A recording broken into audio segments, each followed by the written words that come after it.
What the fuck is this shit? What the fuck is this shit? Will COD World War II fuck its fans like Modern Warfare Remastered has? Isn't this the guy that literally just did a video the other day about how he doesn't give a shit about other games and how Halo 5 is the only game he really gives a shit about, and how he can play other games and he's not bothered about other games and what their business practices are and all that shit? The guy that was praising Battlefront 2 and saying that Battlefront 2 is going to be good and you should get Battlefront 2 has come out with this fucking video? Is this the same fucking guy? Is there like more than one fucking Roni? Is it like split personality syndrome here? Jekyll and Hyde fucking Roni? What? It makes no sense. Let's roll the fucking footage.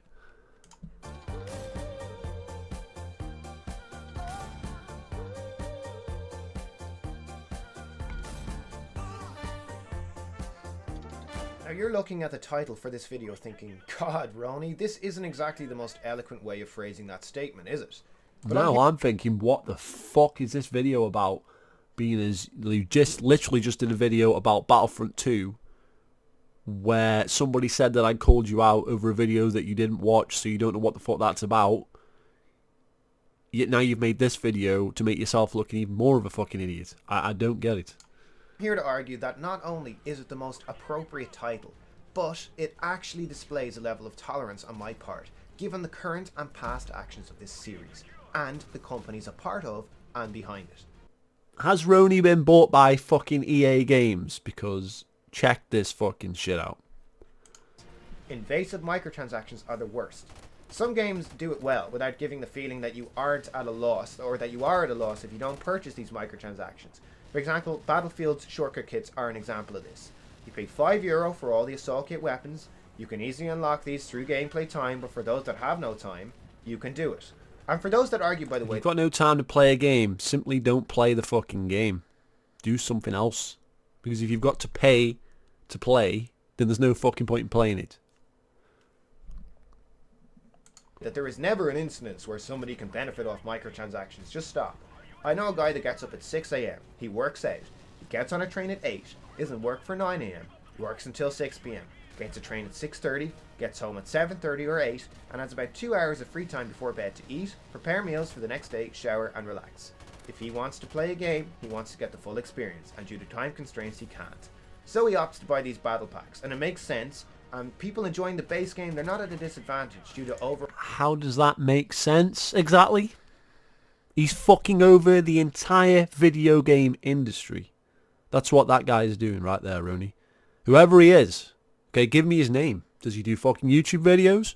Would you like me to do a video about him? Because I'll fucking tell you how it fucking is. The guy is a knob. Fact. overall balance in dice-based games. However, developers like 343 Industries and Infinity Ward have microtransaction systems in their games that makes it so that you have to buy microtransactions to be on a level playing field.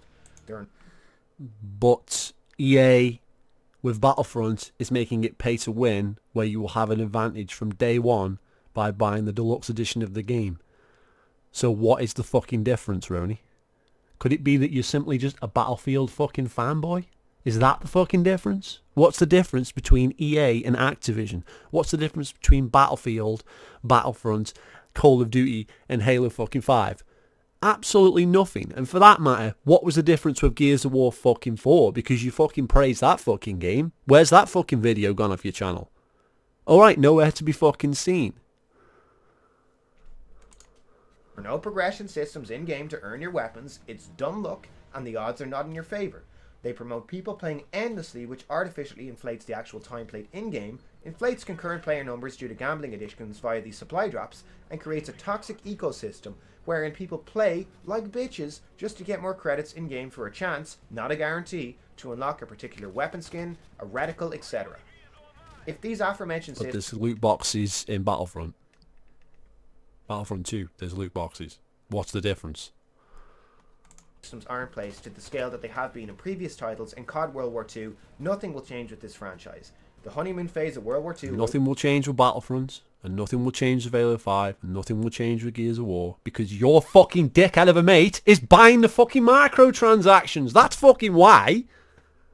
Why have you got friends that buy fucking microtransactions in games, and then you're going to defend this particular guy instead of calling him out and telling him who fucking... What? Bullshit, Roni. Bullshit. Will recede, and gamers will realise the clusterfuck they've bought. If treatment of a remaster akin to Modern Warfare Remastered appears in any other remaster for COD or any other franchise, expect a serious backlash from fans, and a boycott of the game itself. COD is the giant of gaming. We all know this to be true. It's diminished in years, but it is trying to regain its crown. If COD wants to deserve it, a new business model for their product has to be directed towards fulfilling gamers and treating them with respect. Otherwise, COD World War II will only prolong the fall of this franchise. And the same goes for Battlefront 2. It happened to Halo Activision. It can totally happen to you. Thanks for listening, guys. Be sure to comment down below. The best comment gets highlighted in the next video, and I will see you next time. See ya. Mine won't be getting fucking highlighted, I promise you that.